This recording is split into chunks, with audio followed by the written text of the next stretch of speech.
Hello po, greetings.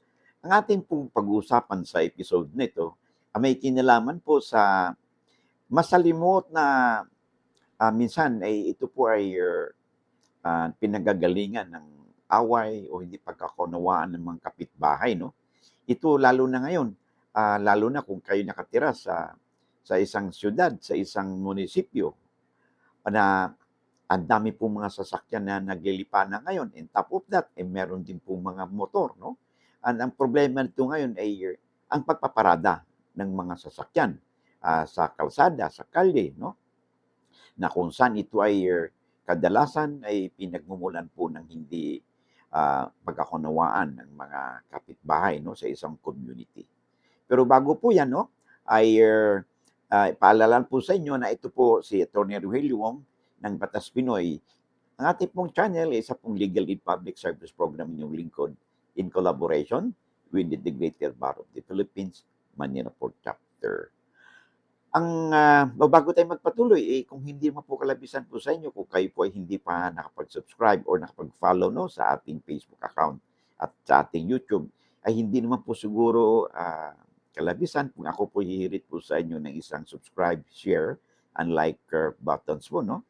Upang sa ganun ay mahuli po tayo ng algorithm ng YouTube at saka yung ating Facebook at mas mapalawig pa natin ang ating advokasya na mapagbigay po tayo ng legal na impormasyon o kalaman sa ating mga kababayan. They could be your neighbors or mga OFWs po natin, mga kamag-anak, kaibigan po ninyo, at sila, upang sila rin po o kayo man, no, ay may mapupulot po sa ating mga pinag-usapan. Sabi nga natin, di ba? Lamang na ang may alam sa batas. So let's now proceed with our discussion. Ito po ay nabanggit natin kanina, ang usapin po na katanungan na dumarating sa atin, no, from time to time is maaari bang pagbawalan ang mga magparking sa kalsada sa tapat ng bahay? Okay? So kasi po, no, marami po kasing hindi nakakaalam, no, tungkol sa batas nito, no? At ano ba talaga ang dapat? Pwede ba tayong pumarada sa sa kalsada, no? Ito ba may pag-aari ba ng sa tapat ng may bahay o sa lote nito, yung tapat ng kanyang kalsada? So sasagutin po natin ngayon yan. Okay, una, tandaan po natin ang public street po, no, is what we call part of the public dominion of the state. Pag sinabi pong public dominion, ibig sabihin po niyan, wala pong nagmamay-ari niyan kundi ang estado po. And the streets, that's like the park, no? Mga ilog, dagat, these are what we call the beyond the commerce of men. Okay? So, dahil ang kalsada po ay hindi naman po pagmamay-ari ng pribadong tao, ibig sabihin, lahat ng tao pwede pong gumamit po diyan sa kalsada. Pero, meron pong mga kaakibat na conditionist po yan, no? That's just because lahat ng tao ay pwedeng gumamit, so hindi ito nagbibigay ng lisensya para naman tayo ay makaabala o ma-deprive naman natin yung iba na gagamit po dito sa kalsada. Okay? Katulad niyan, kadalasan po, kahit na dito sa community namin, no, ay kadalasan po ito ay alitan po ng mga magkapitbahay, mga mga members ng community, kung minsan mga bisita, no, na may mga sasakyan, lalo pa ngayon nadagdagan na, no? Lahat ng tao, dahil mura na lang ang mga second hand na vehicle ngayon at mura na rin ang mga motorcycles, naglipa na po ang mga sasakyan ito at ang problema minsan, yung mga tao, no, ay bumibili ng sasakyan, nakaka-afford na sila dahil lalo na yung mga second hand o tsaka yung motorcycle. May 1,000 ka na, pwede ka nang bumili, may motor ka na. Okay? Ang problema, hindi nila iniisip na wala silang paradahan. At dahil wala silang paradahan, kung saan-saan na lang sila pumaparada.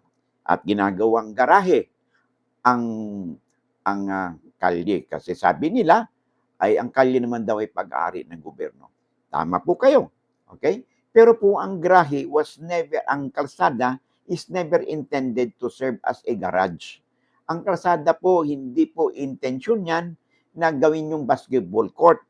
Ang kalsada po ay hindi po intensyon o para na gawin ninyong extension ng inyong business, na magpaparada kayo diyan sa inyong mga para sa inyong customers, sa mga vulcanizing shops, sa mga repair shops, no? Ay hindi po yan maaaring gamitin ninyo as extension of your business. In the same manner, pag kayo po ay may bahay kayo, no? Ay hindi po ibig sabihin na exclusively lang ninyo na magagamit yung nasa tapat ng bahay po ninyo.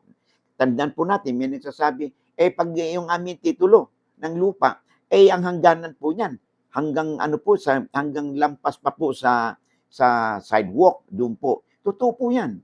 No, ang inyong title, ang inyong area, ang boundary nito ay lampas pa doon sa sidewalk. Pero bakit hindi pwedeng gamitin yung sidewalk? Kasi tutusin yung sidewalk, kasama pa rin yan sa inyong title. Because yung sidewalk po, no, tulad ng ay subject po yan, o may lote po kayo, malapit sa kalsada, ay subject po yan sa legal or public easement.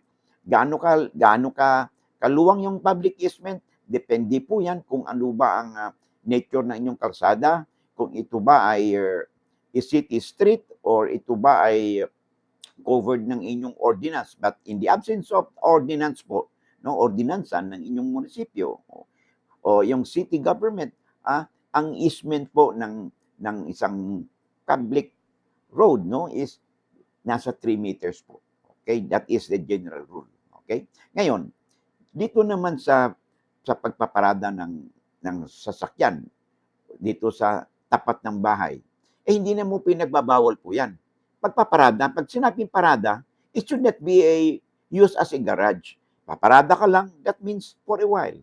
Pero hindi po pwede na i-block po ninyo ang inyong sasakyan kahit na sandali lamang sa tapat po ng garahe at sa tapat po ng pinto ng bahay. Because you will be violating the law. Okay?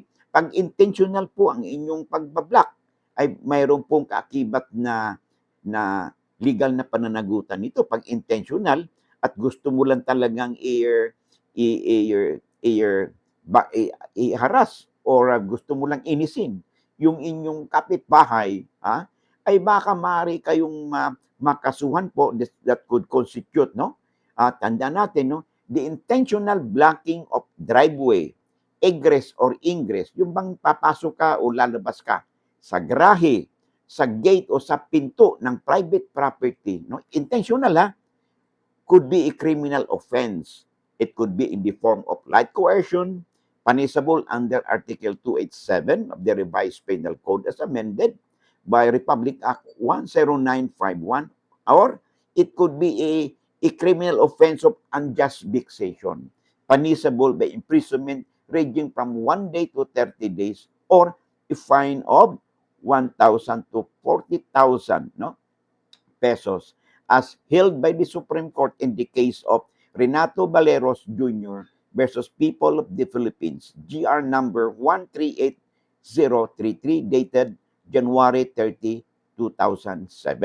So, yun po ang criminal aspect po, no? Kung tandaan po natin, kung intentional, pag intentional na alam mo na garahe yan, pinto yan ng bahay, okay, ng private property, ito ay na-block po ninyo. Intentional, at because of that, hindi makakapasok o mahirapan pumasok freely, no? Yung mga nakatira doon sa private property na yun, you could be liable criminally, no?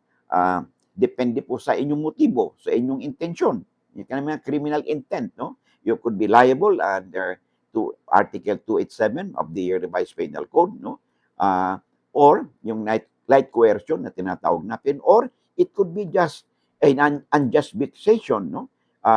Sa ilalim po ng ating Revised Penal Code. So may kaakibat po na parusa po yan, no? It could be a fine or imprisonment. Okay? Now, on top of that, alam ba ninyo na sa ilalim po ng Republic Act number 4136 or yung the Land Transportation and Traffic Code, okay? Alam ba ninyo na ang pagpaparada, no? Ang pagpaparada po ay ng sasakyan, no? ay ito ay nasa tapat ng grahe, no? Ay bawal po 'yan, ay bawal po 'yan. So, tandaan po natin, no, na ito po may kaakibat na parusa, okay? So, at ang sabi dito, no, ayon sa Section 46, no, ng Republic Act 4136, no, ang sabi po dito ay uh, uh, the no, ito nakalagay dito, prohibited parking, no, and specific places. No driver shall park a vehicle or permit it to stand, whether attended or unattended, uh, upon a highway or any of the following places. One, yung intersection, no? Yung intersection, within the intersection, on a crosswalk, within 6 meters of the intersection of curb lines, and within 4 meters, no, within 4 meters from any driveway, no. Yun po, no, bawal po yan in front of the driveway, no, or on the roadside, no, of any vehicle, no, stop or park on the curb of the edge of the highway, or at any place where official signs had been erected prohibiting parking. So yung po, so ang dami pong violation, no. Pag ikaw po ay nakaparada, no, sa harapan po ng bahay o sa harapan ng garahe at saka entrance po o exit ng bahay na isang private property. So, yan po ang ating tatandaan. And there could be administrative and criminal liabilities, no, kung ito po ay magkakaroon po kayo ng violation dito. So, I hope, no, sa ating pagtatalakay, no, ay nabigyan natin ng kasagutan, no, ang mga katanungan po sa atin ng ating viewers, no. So tandaan po natin ang ano po, no, ang grahe po, no, ay bawal po, no, bawal pong pumarada po diyan sa tapat at harangan ninyo because meron pong tinatawag natin na easement, no. Ito po ay covered ng legal easement, or we call it, dahil ang grahe po may kitang-kita nyo, grahe, that is what they have an apparent or discontinuous easement, okay? Bakit apparent? Nakita ninyo na meron pong may nakita ninyo na meron pong grahe. That's apparent, kita ninyo. And then, dahil hindi naman ito palaging ginagamit, okay? Tinatawag ko niya discontinuous easement. So, yan po ang ating tatandaan, no? So, kaya po, no, kahit na sabihin natin na public yan na ay kalsada po ng public dominion at bawal pwede gumamit ang tao, sinong publiko, pero yan po ay subject to certain restrictions. So I hope, no, nabigyan po natin ng kasagutan, no, ang tanong po sa atin ng ating mga viewers, no. Marami pong nagtatanong po diyan, no. So I hope, no, may properly guided po kayo, no, sa usaping ito. Maraming salamat, no, at sa kapapasok pa lang, pwede po ba, no, kung di pa kayo napag-subscribe, at if you find our videos interesting and informative, pakiclick lang po ang subscribe, share, and like buttons po natin, no, and of course yung notification bell, so that pag may mga updates po tayo, you'll be duly notified. Okay? Hanggang dito lang muna tayo. Maraming salamat at see you in the next video po natin. Bye-bye.